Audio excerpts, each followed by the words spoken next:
passons maintenant à notre deuxième conférencier, M. le professeur Abdoulaye Gueye, professeur au département de sociologie et d'anthropologie de l'Université d'Ottawa. Nous le voyons chaque fois ici, il est vraiment un membre actif du cercle cadre. Et aujourd'hui, il va nous entretenir sur réfléchir ensemble sur les liens entre chercheurs africains du continent et leurs compatriotes en poste en Amérique du Nord. Juste avant de donner la parole au professeur Abdoulaye Gueye, je commence par le remercier pour sa constance, mais aussi, comme j'ai déjà fait aussi pour le professeur Kasereka, il a publié parmi les ouvrages que je dispose, il y en a plusieurs. Il y a d'abord Les intellectuels africains en France, Harmattan, Paris 2001, qui était aussi sa thèse de doctorat. Mais il y a aussi un autre, Au nègre de France, la patrie non reconnaissante. Pour les gens qui ont vécu en France ou qui ont la famille là-bas, la France aujourd'hui, c'est quand même une société vraiment en crise, pour ne pas dire vraiment malade. Mais aujourd'hui, en donnant la parole au professeur Gueye, c'est surtout, nous allons l'écouter sur son intervention. Et pour ceux qui viennent d'arriver, le mois passé, dans nos conférences mensuelles, nous avons lancé notre revue scientifique annuelle qui a pour titre Les intellectuels africains au Canada, mission, figure, vision et leadership. Donc, comme j'ai déjà dit au début de cette conférence, nos deux frères sont professeurs dans cette université. Et pour nous, c'est une fierté d'avoir des fils d'Afrique qui participent activement dans ce pays au niveau de la transmission des savoirs au niveau de l'université. Mais aussi, c'est quand même des problématiques qui ont déjà occupé leur chemin de recherche. Donc, ils vont prendre la parole, comme toujours. L'historicité fait que chaque penseur s'inscrit toujours dans une ligne de pensée, tout en innovant. Il y a quand même des problématiques qui sont décisives.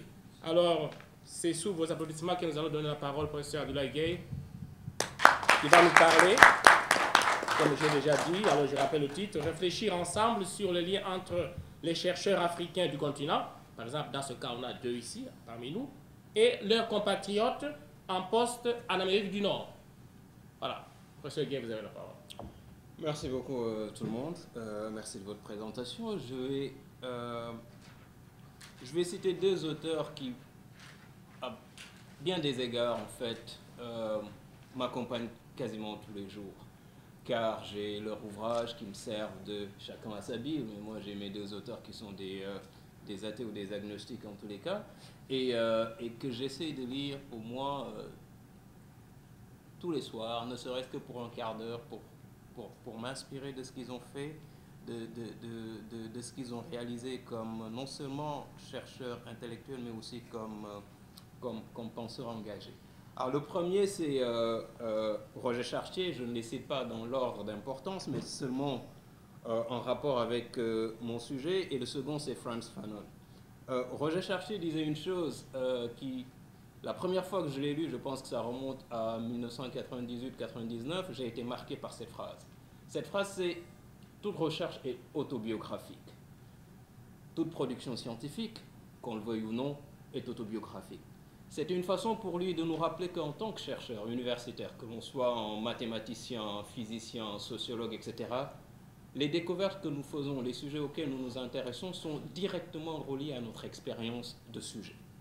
Alors, on peut ne pas découvrir tout de suite la relation entre le sujet dont on va traiter et le sujet et notre propre existence, mais au cours du temps, on finit par réaliser qu'il y a effectivement une véritable relation, un véritable lien entre ce que nous faisons comme chercheurs et la vie que nous avons menée. Ce n'est pas par hasard que lorsque vous allez au département d'études féministes ou études des femmes, vous avez sur 10 professeurs, 9 au moins sont des femmes. Ce n'est pas par hasard que lorsque vous allez dans les départements d'études africaines-américaines, n'importe où à travers le monde, sur 10 chercheurs, vous avez au moins 9 qui sont des Noirs. Et ce n'est pas non plus un hasard si vous allez dans les programmes de recherche ou les départements d'études juives et de constater que sur 10 chercheurs, au moins 9 sont d'origine juive. Donc c'est tout simplement un peu une façon pour moi de dire que si je m'intéresse à cette question du lien entre universitaires de la diaspora, donc nous qui sommes ici, et universitaires restés en Afrique, c'est parce que je réclame mon identité africaine, haut et fort, d'une part, et d'autre part parce que je suis un universitaire attaché à ce qui se passe sur le continent africain. Le deuxième auteur dont j'ai parlé, donc, c'est Frantz Fanon. Frantz Fanon disait une chose que j'ai déjà dit ici et que je répète à chaque fois que j'en ai l'occasion. Fanon disait: chaque génération est investie d'une mission et à charge pour elle de la remplir ou de la trahir. Autrement dit, si nous sommes des Africains, nous avons une mission envers nous-mêmes, envers l'Afrique, envers nos parents, etc., etc. Maintenant, nous avons le choix, et c'est là où la responsabilité individuelle et le choix individuel intervient. Le choix, c'est de dire: est-ce que j'ai envie de remplir cette mission? Personne ne m'y oblige, grosso modo. Je peux être ici, caché au Canada, j'ai mon salaire d'universitaire, etc. Et je ne veux même pas savoir, parce que si je ne donne mon numéro de téléphone à personne en Afrique, personne ne pourra me joindre. Donc, on a ce choix. Mais en même temps, est-ce qu'on vit ce choix? Est-ce qu'on fait le choix de ce choix, pour parler comme certains de mes collègues philosophes? Et donc, à partir de Fanon, on peut essayer de comprendre tout simplement la raison pour laquelle ce sujet a une légitimité, c'est-à-dire la raison pour laquelle s'interroger sur les relations entre universitaires africains dans la diaspora et universitaires africains restés en Afrique est un sujet légitime. Ces phrases de Fanon, dès le départ, les luttes intellectuelles africaines se l'étaient appropriées. À partir des années 1970, existait une revue en France du nom de Jonction. C'était un petit groupe d'étudiants qui venaient à peine de finir ou bien l'agrégation de philosophie, comme vous savez, la France aime bien les diplômes, ou bien qui venaient de finir une maîtrise, etc., et qui s'étaient constitués en réseau de recherche, comme nous le faisons ici, et qui, foncièrement marxistes pour la plupart, mais aussi viscéralement nationalistes, avaient pensé utile de créer sur place une revue, un espace de réflexion où ces jeunes intellectuels publiaient leurs propres réflexions. Et donc, dans cette revue dite Jonction, Hamidou Dia, qui venait juste d'obtenir l'agrégation de philosophie, réitérait les propos de Frantz Fanon en disant que Jonction, nous avons choisi ce terme pour montrer que notre volonté, notre désir le plus cher, c'est de servir de pont entre l'Afrique en Afrique et l'Afrique qui est ici, c'est-à-dire l'Afrique qui est présente en France. Et Hamidou Dia, bien évidemment, on peut lui faire toute la critique qu'on veut, parce qu'aujourd'hui, il est le conseiller spécial de Macky Sall aux affaires culturelles, et tout le monde sait ce que les Sénégalais pensent du régime de Macky Sall. Mais au moins, il a été conséquent parce qu'après plusieurs années consacrées à l'enseignement de philosophie dans des lycées français, il s'est réveillé un jour, il a dit: il faut que je rentre au pays. Et il est rentré au Sénégal, il a pris un poste de professeur de philosophie, et de fil en aiguille, bien évidemment, puisqu'il écrivait souvent dans la presse et que les gens savaient quelle était la portée de ses propres interventions, Macky Sall, une fois élu président, s'est dit: je veux m'entourer de personnes capables de m'éclairer, et il a fait le choix de Hamidou Dia pour le conseiller sur les affaires culturelles. Alors bien évidemment, la mission dont François Fanon parlait est une mission qui est toujours d'actualité. Je ne reviendrai pas sur les propos de Sékou Traoré. Sékou Traoré, pour ceux qui ne le connaissent pas, est un docteur en mathématiques d'origine guinéenne, mais puisque à l'époque, dans les années 1970, la Guinée était sous la dictature de Sékou Touré, alors, chose intéressante, Traoré-Touré, Sékou. Alors Sékou Traoré s'est dit: pour rester conséquent avec moi-même, je ne vais pas rester en France, car je sais que je peux obtenir un poste en France en tant que docteur en mathématiques. Parce qu'à l'époque, bien évidemment, c'était le type, bien que le racisme fût, une réalité. Si on avait un diplôme comme docteur en mathématiques, on était persuadé de trouver un poste en France. Mais il a dit: je ne vais pas rester en France. Je ne peux pas rentrer en Guinée, mais l'Afrique est vaste. Et partout en Afrique, je suis citoyen. Alors il a fait le choix du Congo. Pourquoi le Congo? Parce que Marien Ngouabi était président du Congo, et donc le Congo était le seul pays africain ayant connu une révolution. Et comme il était marxiste, Sékou Traoré s'est dit: c'est le seul endroit en Afrique où je peux m'épanouir. Alors il part au Congo, il prend un poste à l'université Marien Ngouabi, et il était hyper proche de Marien Ngouabi pour finir. Et donc Traoré, comme beaucoup de marxistes, s'était dit que notre rôle, c'est, une fois l'Afrique indépendante, et maintenant que c'est le cas, c'est d'aller sur le terrain, de travailler et de nous mettre au service du continent africain. Alors, comme vous le savez, beaucoup d'eau a coulé sous le pont depuis. Bien évidemment, les universitaires, les intellectuels africains, qui soient des universitaires ou des non-universitaires, ne font plus nécessairement le choix de rentrer au pays, d'y prendre un poste pour se mettre au service de l'Afrique. Tout au contraire, ce qu'on constate, c'est plutôt un mouvement inverse. Et ce mouvement inverse, je vais l'illustrer à travers certains cas.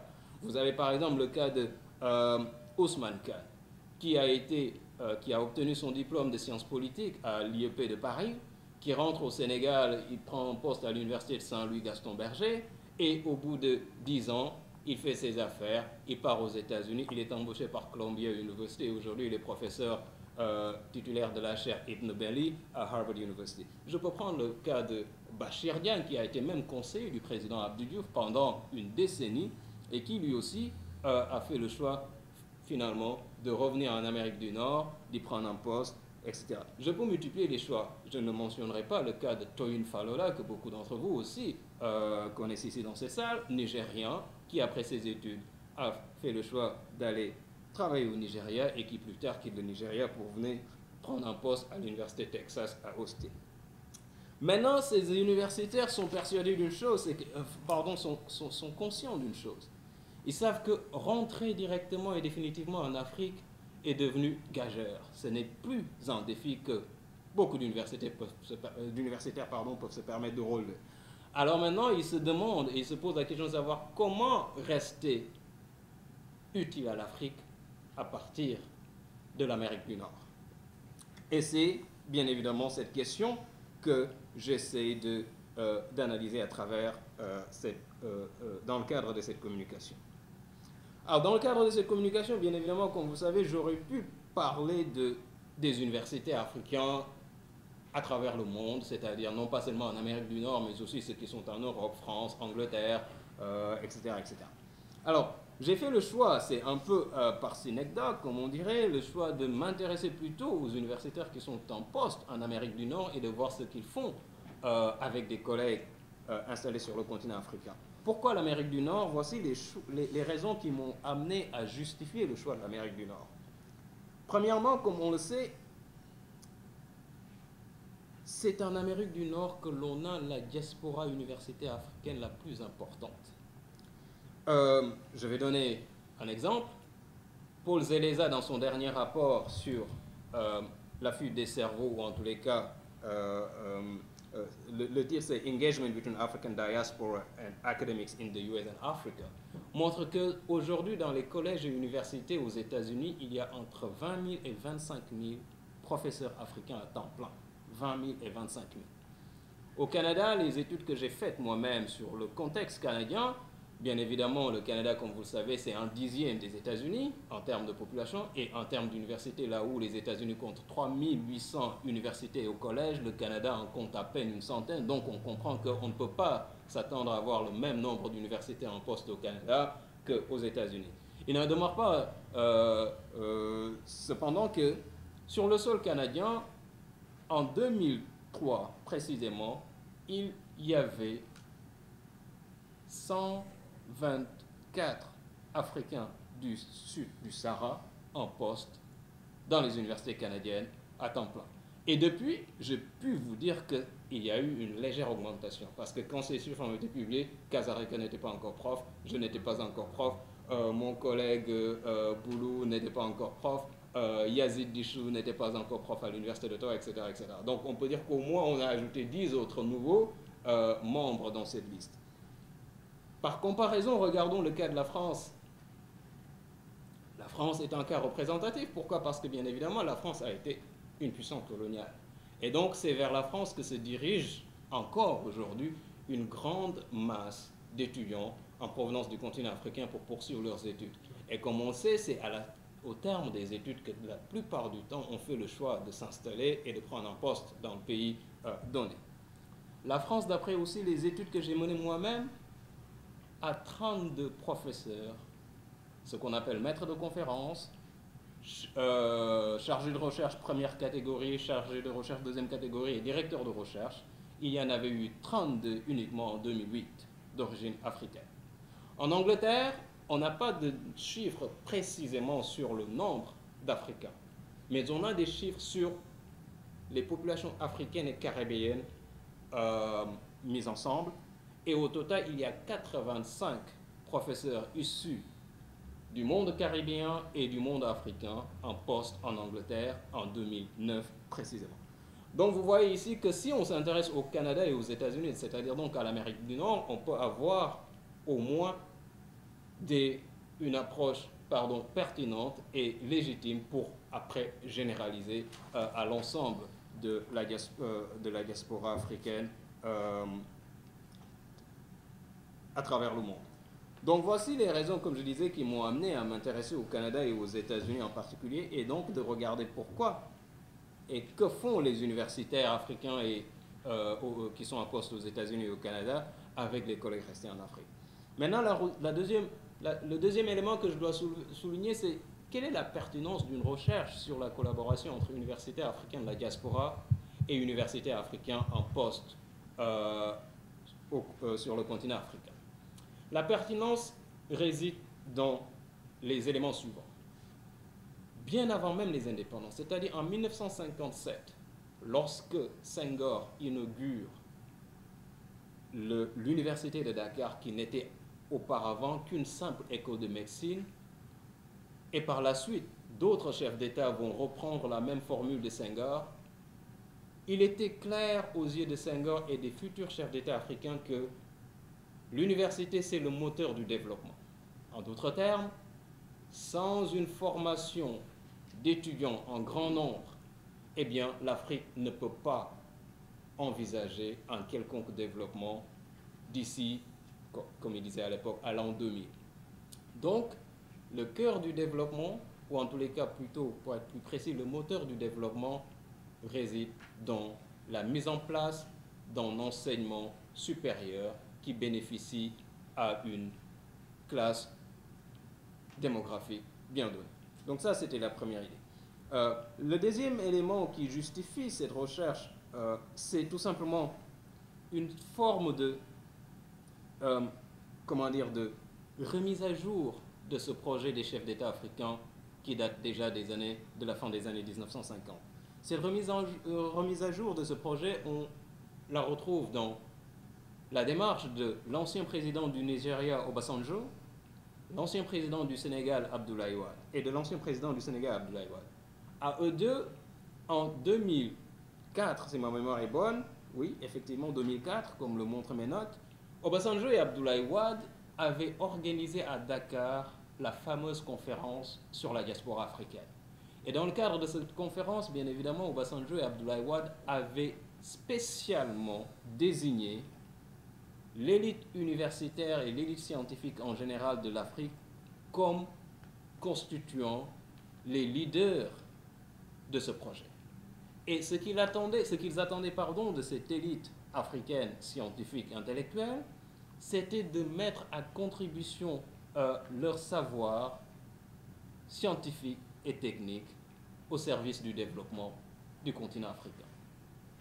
Et à l'époque, bien évidemment, j'ai eu l'occasion d'assister à cette conférence. Il y avait plus de 150 Africains, pour la plupart ou la majorité venus des États-Unis, et plus de 30 séances plénières ont été organisées dans le cadre desquelles les universitaires, chacun à tour de rôle, avaient essayé de montrer ce qu'ils pouvaient faire pour le continent africain en particulier.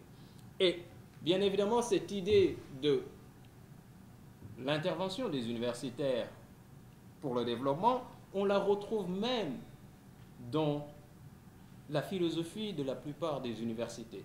Lorsque je suis allé au Niger pour la première fois dans le cadre d'une recherche dont est tirée cette communication, la première chose qui m'avait surpris, c'est de voir en fait comment l'université du Niger, qui s'appelle l'université Abdou Moumouni, est présentée officiellement dans les brochures. Alors, je le lis clairement, il est écrit « Université Abdou Moumouni, une université au service du développement ». Et ce qui est intéressant, c'est de constater que dans un article que Babacar Sall, qui est sociologue et éditeur, avait publié déjà en 1990 précisément, Sall avait pu montrer qu'en fait, parce que son étude comment dire, se limiter exclusivement au cas sénégalais. Il avait montré qu'en fait, entre 1960 et 1990, l'année où il a publié donc son article, on avait commencé à constater une sorte de glissement au sein du corps universitaire sénégalais dans la manière même dont les universitaires sénégalais concevaient leur rôle et leur fonction. Car ce qui s'est passé, c'est que, comme le montre ça, c'est qu'en fait, les toutes premières recherches qui ont été effectuées par les universitaires sénégalais qui étaient en poste à l'université de Dakar étaient caractérisées par ce qu'ils appellent l'extraversion. C'est-à-dire que c'était des sujets de recherche qui ne traitaient pas de l'Afrique du tout. C'était, par exemple, ceux qui étaient historiens travaillaient sur l'histoire de la Révolution française, ceux qui étaient sociologues travaillaient sur la question des classes sociales chez Marx, etc., etc. Et puis progressivement, montre-t-il, en fait, le développement s'est imposé comme étant un sujet fédérateur, car que ce soit les économistes, les sociologues et bien d'autres, en fait, la question du développement était promue au centre des réflexions.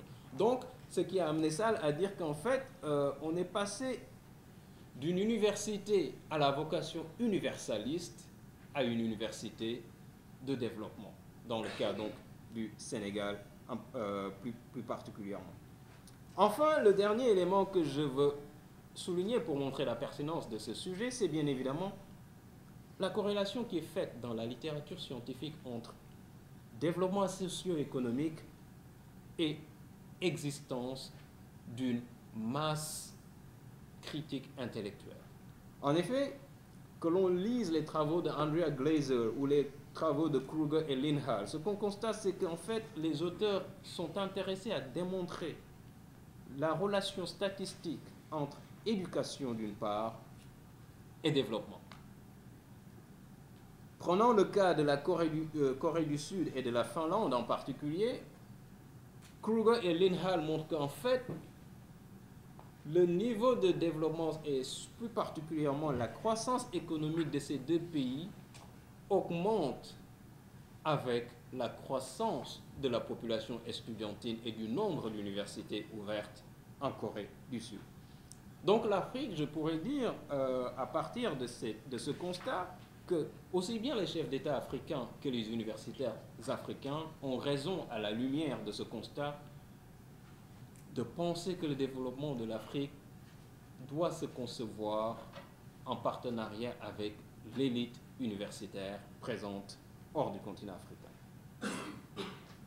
Alors maintenant, au regard de la discussion qui précède la question de l'investissement des universitaires africains expatriés me semble pertinente et appropriée. Et ce que je vais faire dans le cadre de cette communication, c'est bien évidemment d'essayer de comprendre comment ou par quel mécanisme on en est arrivé à penser que l'élite universitaire africaine doit aussi intervenir dans le cadre du développement de l'Afrique, ceci par le biais d'une collaboration avec des chercheurs africains présents sur le continent africain. Donc les questions que je me pose sont celles de savoir sous quelle forme se présente cette intervention des universitaires africains sur le continent africain, quels déterminants sociologiques président au choix des interlocuteurs directs à travers lesquels passe l'engagement pour l'Afrique, car ce que je vais montrer, c'est que lorsqu'on parle de collaboration entre la diaspora et le corps universitaire en Afrique, on n'est pas en train de parler d'une réalité abstraite, car lorsque un universitaire présent ici collabore ou intervient dans le fonctionnement du système universitaire africain, ce n'est pas avec l'Afrique entière que cet universitaire collabore. Ce sont avec des individus bien précis. Ce sont avec des institutions de recherche ou d'enseignement bien précises que ces individus-là collaborent. Deux arguments charpentent ma communication. Le premier, c'est que l'exercice de la profession universitaire en Amérique du Nord, plus spécifiquement, est au confluent de l'individualisme et du collectivisme.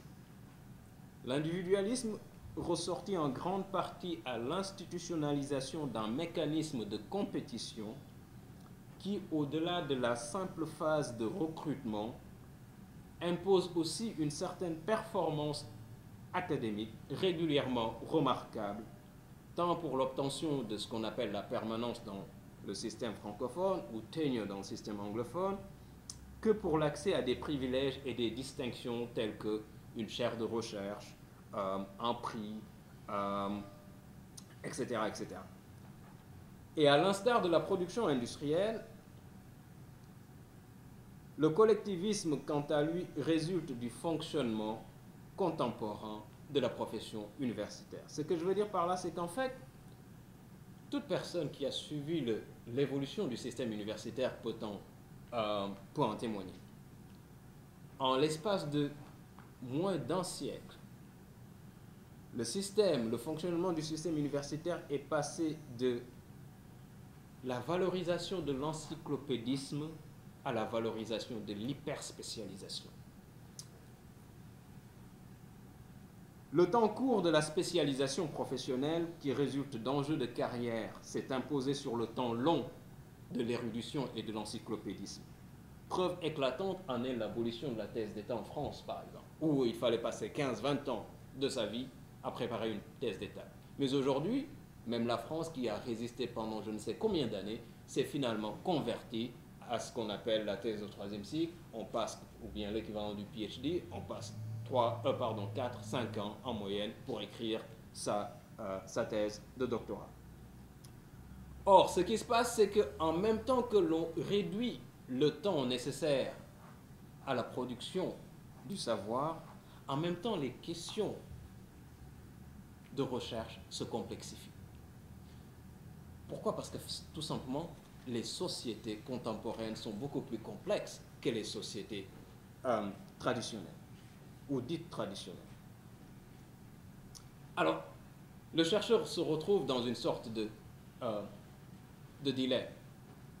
Et pour résoudre ce dilemme, bien évidemment, le choix le plus efficient et le plus rapide, c'est de se dire, je reste un spécialiste, mais puisque les questions de recherche se complexifient, je vais faire appel à quelqu'un d'autre qui viendrait aussi en supplément apporter sa contribution.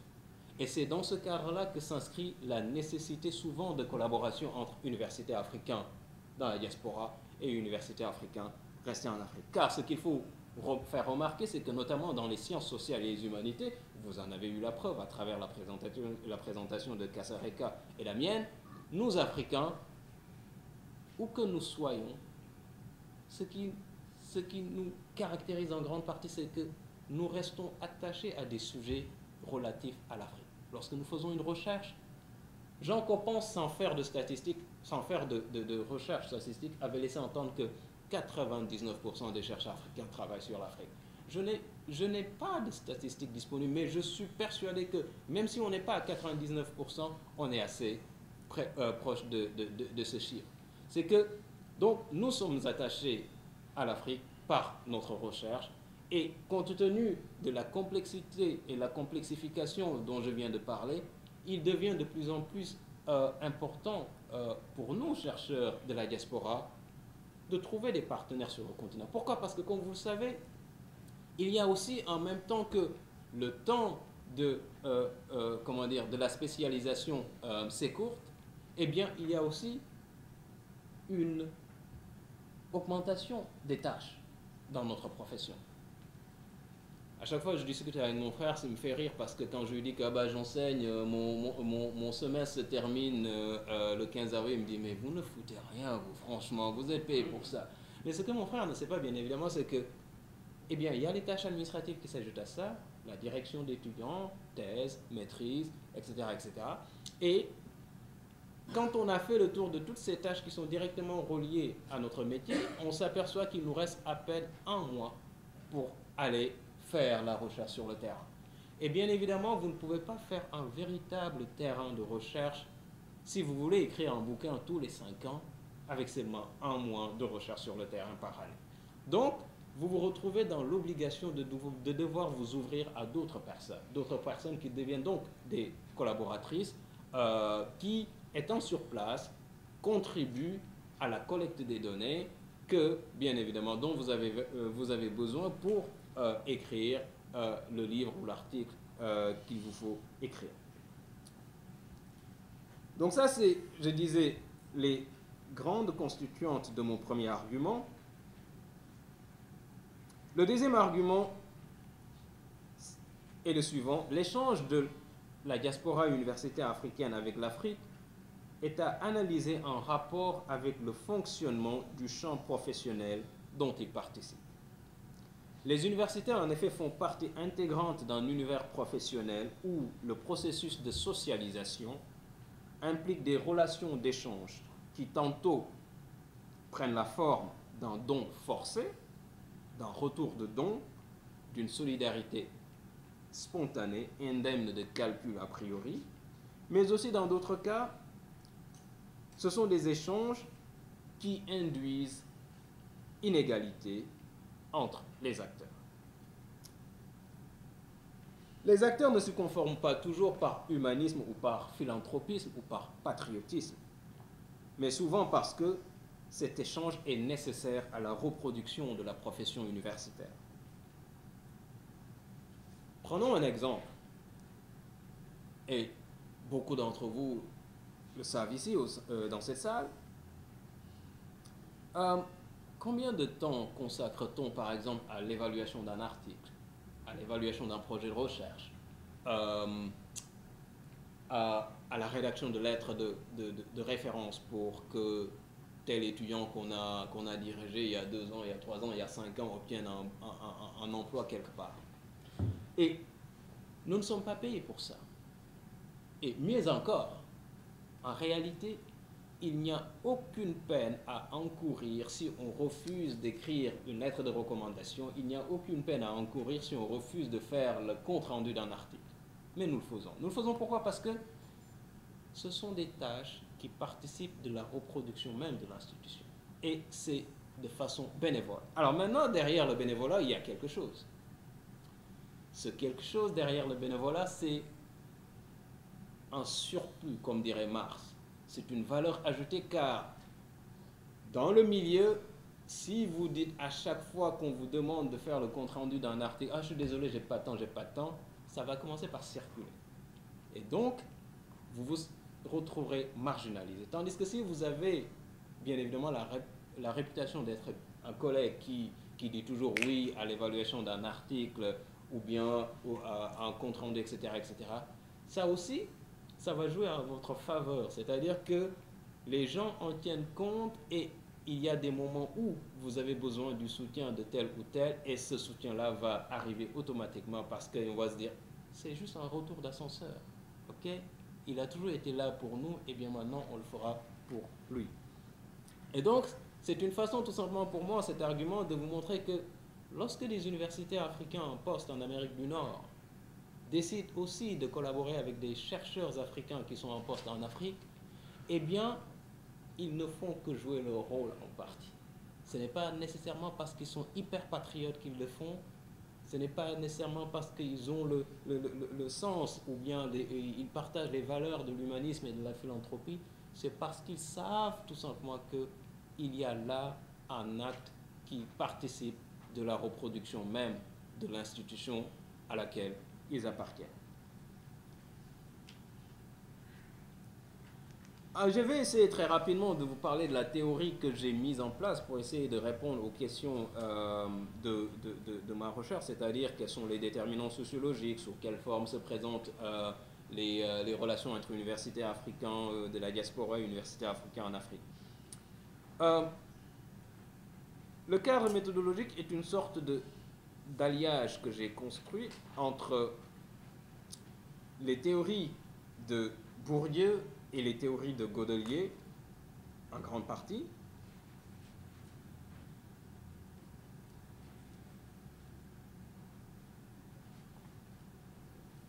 Dans les théories de Godelier comme la théorie de Bourdieu, on retrouve la notion de don et contre-don.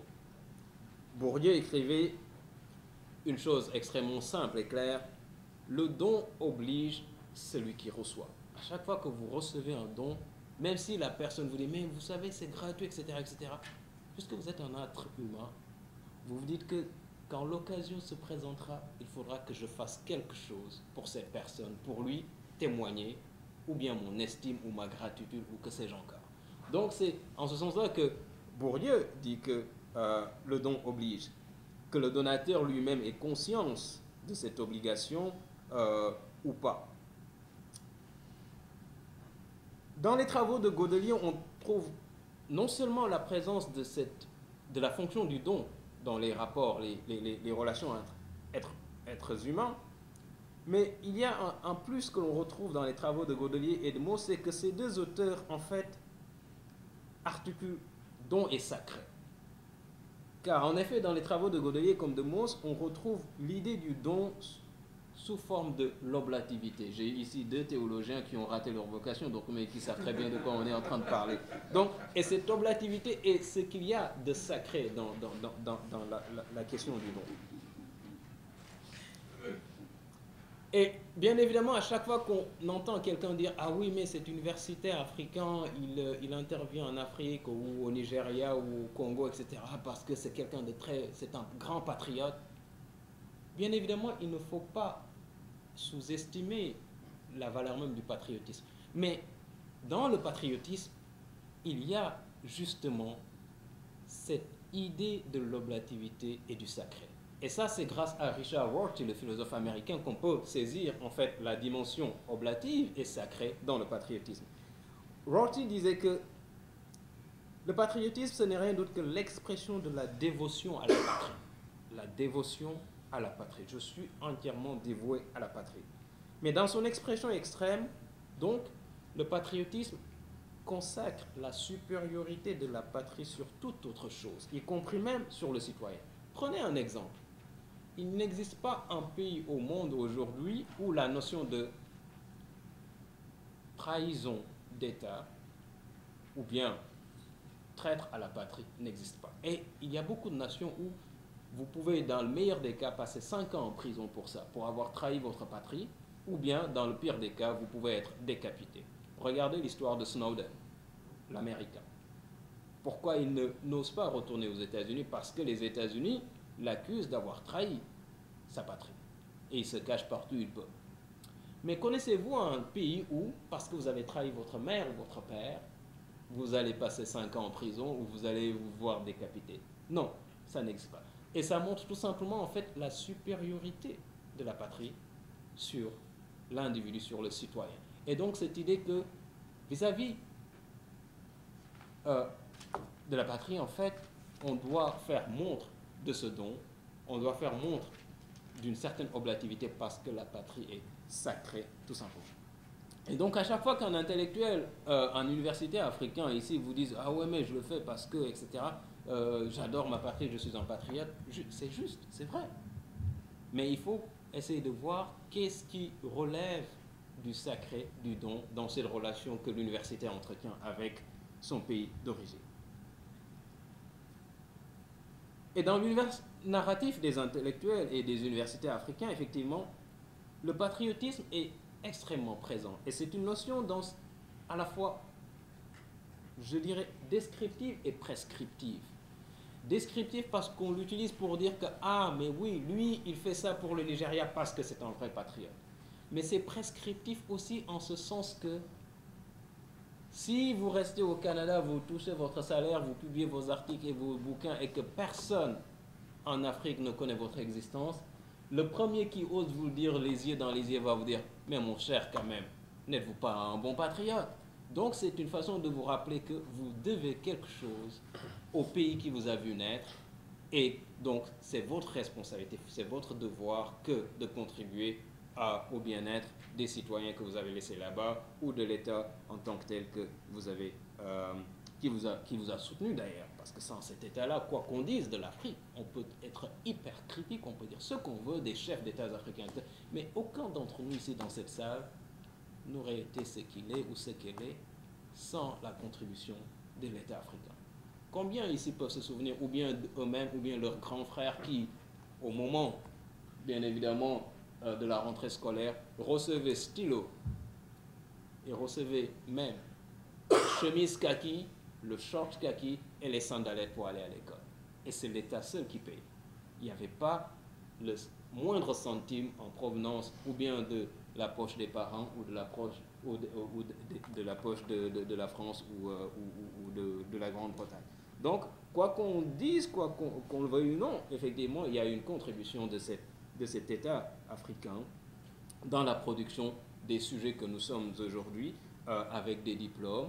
Et donc, voilà, c'est quelque chose qu'il faut reconnaître. Et c'est, comme je vais le montrer, ça fait partie des raisons pour lesquelles aussi les universitaires, même quand ils sont à 5000 km, de temps en temps, je ne dis pas tous les jours, se disent il faut faire pour l'Afrique. Et ça prend différentes formes. Écrire sur l'Afrique en est une. Le fait d'écrire sur l'Afrique est une façon de contribuer au bien-être de l'Afrique, tout simplement. Je vais essayer, je ne sais pas de combien de temps je dispose, Benoît. 10 minutes? Oh, ok. Alors, je vais essayer de sauter beaucoup de choses.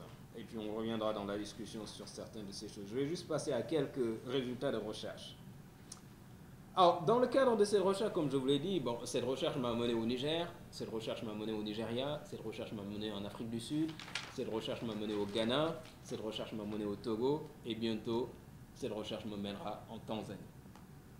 Pour moi, c'est une opportunité incroyable que de travailler sur ce sujet, car je dois avouer qu'avant d'avoir quitté l'Afrique, je ne connaissais pas l'Afrique.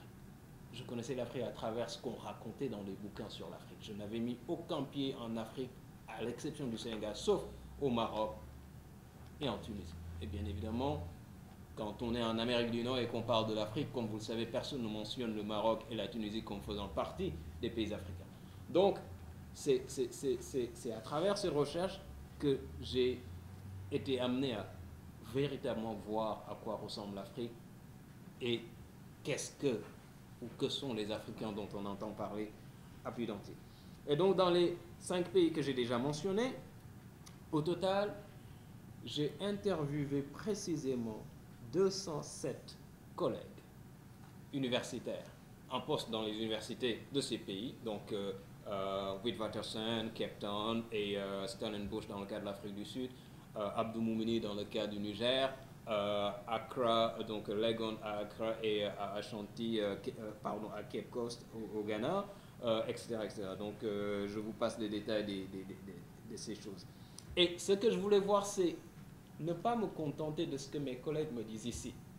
Car, compte tenu de ce que je viens de dire, à savoir la dimension prescriptive du patriotisme, tout universitaire que j'interviewe en Amérique du Nord et à qui je demande « Mais bon sang, que fais-tu pour l'Afrique ?» Et les collègues restaient « Ah non, mais je fais des choses géniales, tu vois, etc., etc. » Donc je me suis dit, je vais aller voir aussi de l'autre côté. Comment les choses se passent en réalité. Lorsque quelqu'un me dit à partir d'ici que je collabore avec des collègues qui sont restés en Afrique et que je les aide, je les soutiens, comment eux-mêmes voient, définissent et comprennent ce qui est appelé soutien. Et ça m'a permis de construire une certaine typologie. Grosso modo, il y a 6 typologies. Je vais juste les dire très rapidement, sans entrer dans les détails. Dans le cadre des questions, on peut revenir sur les typologies. Alors, bien évidemment, la première typologie dont je parle, je l'appelle partenariat symétrique. Partenariat symétrique parce qu'en fait, c'est un partenariat qui incorpore une variété d'initiatives et d'actions qui inclut par exemple la coproduction de travaux universitaires, tels qu'on écrit un article ensemble, on écrit un bouquin ensemble, etc., etc. Et dans le cadre de ces partenariats symétriques, en fait, les deux sont des partenaires égaux. C'est pour ça que j'utilise l'adjectif symétrique. Car celui qui est ici n'essaie pas d'imposer quoi que ce soit à celui qui est là-bas, et il reconnaît la contribution de celui qui est là-bas comme étant aussi légitime et d'égale importance que sa propre contribution. La deuxième catégorie, je l'appelle assistance promotionnelle. Et ici, ça englobe une série d'échanges, donc d'échanges divers, dont l'objectif exprimé est de contribuer à la réussite d'un collègue, à la réussite de la carrière d'un collègue resté en Afrique. Et donc, c'est par exemple, lorsqu'un collègue qui est en Afrique, qui est, disons, assistant prof, et qui a besoin, ou au Nigeria on appelle ça lecturer, donc c'est vraiment le niveau le plus, enfin on commence à ce niveau-là, et qui veut donc avoir une promotion, mais on sait que dans toutes les universités, et j'ai été frappé de constater que aussi que la culture universitaire est vraiment universelle, si je peux m'exprimer. Au Nigeria, par exemple, au Ghana, on dit à mes collègues, vous voulez passer d'un grade à un autre, il faut publier. Et ils ont fait la distinction entre ce qu'ils appellent offshore publication et onshore publication. Offshore, c'est il faut publier hors du continent africain. Onshore, c'est il faut publier dans des revues qui sont sur le continent. Donc, comme me disait un collègue, c'est quoi l'objectif d'être un champion chez soi? Ça n'a aucune importance. Donc, il faut montrer que vous êtes capable d'être un champion hors de chez vous. Et donc, ce collègue, par exemple, s'il écrit la première mouture d'un article qu'il veut soumettre, etc., à telle ou telle revue, et a besoin, tu sais, comme on le fait tous, de l'œil d'un autre, j'envoie l'article. Si on est ici dans la diaspora, on reçoit l'article, on le lit, on dit voilà, très très bon, voilà, il y a moyen de l'améliorer, lis le travail de X ou Y, regarde ce paragraphe parce que je pense que les choses ne viennent pas dans l'ordre où elles devraient arriver, etc., etc. Donc là, on est en train de promouvoir un collègue, de l'assister pour sa propre promotion. Et donc, on y gagne, dans un certain sens, soi-même, on n'y gagne absolument rien. Mais c'est le collègue qui est là-bas qui gagne. J'avais parlé de 6, mais je ne suis pas sûr de pouvoir parler de toutes les 6 catégories compte tenu de ce que Benoît vient de dire, qu'il me reste 10 minutes. Une autre catégorie que j'ai trouvée qui est extrêmement bien représentée dans les échanges et les formes de collaboration entre universitaires africains ici et universitaires africains au Nigeria, c'est ce que j'appelle la philanthropie conditionnelle. Alors je m'explique, j'ai composé ce concept à partir de l'expression du philosophe Zizek. Zizek parle de communistes libéraux dans le discours académique. Alors, les communistes libéraux, c'est par exemple les gens de Bill Gates et George Soros. Alors, l'expression, comme vous le savez, est judicieuse parce que c'est un oxymoron. Hein? On ne peut pas être communiste et libéral. C'est comme de dire nuit blanche, etc., etc. Donc, pour moi, philanthropie conditionnelle, c'est une forme de philanthropie pour une façon de dire je le fais parce que je suis un homme bien. Mais je vous pose une condition. Finalement, en fait, puisque vous posez une condition, vous ne faites plus la chose par simple générosité. Mais ce qui est bien dans cette philanthropie conditionnelle, c'est le fait qu'en fait, l'université africaine ici, qui use de cette démarche sur le continent africain, essaye tout simplement de mettre la pression sur le collègue resté en Afrique pour qu'il excelle. Il lui dit, j'ai un projet de recherche aux États-Unis, parmi quelques cas que j'ai mentionnés, j'ai obtenu $200 000 américains de recherche. La recherche porte sur ce sujet bien défini, mais je sais que ce n'est pas dans votre ère de recherche. Je sais que vous vous intéressez aux questions de tradition, par exemple la circoncision, etc., dans les traditions. Mais ce que je vais faire, c'est que je vais vous inclure dans ce projet de recherche. Ce qui vous permettra d'obtenir un salaire en tant que chercheur associé, car je vais mettre sur le projet que vous allez vous déplacer sur le terrain pour aller faire des enquêtes, etc., etc. Mais ce que je veux en retour, c'est que à la fin de l'année, que vous me présentiez avec au moins la version d'un article, pour que je sache que l'argent que vous recevez sous forme de soutien, vous en faites quelque chose. Donc, d'un côté, on montre sa générosité, mais on dit qu'on ne laisse pas, on ne le donne pas à n'importe qui. On veut aussi voir des résultats qui viennent au bout, etc. Donc ça, c'était extrêmement assez représenté dans la typologie des actions et des collaborations que j'ai mentionnées au début de cette recherche. Et donc, voilà, très rapidement, je vais conclure, Benoît. Pour dire tout simplement qu'en fait, la prédominance du partenariat symétrique, car c'est véritablement le type d'intervention ou d'action le plus représenté, donc est significative à plusieurs égards. Elle traduit plusieurs faits. D'abord, elle montre que les universitaires africains en diaspora préservent aussi leurs propres intérêts en même temps qu'ils interagissent avec le milieu universitaire du continent.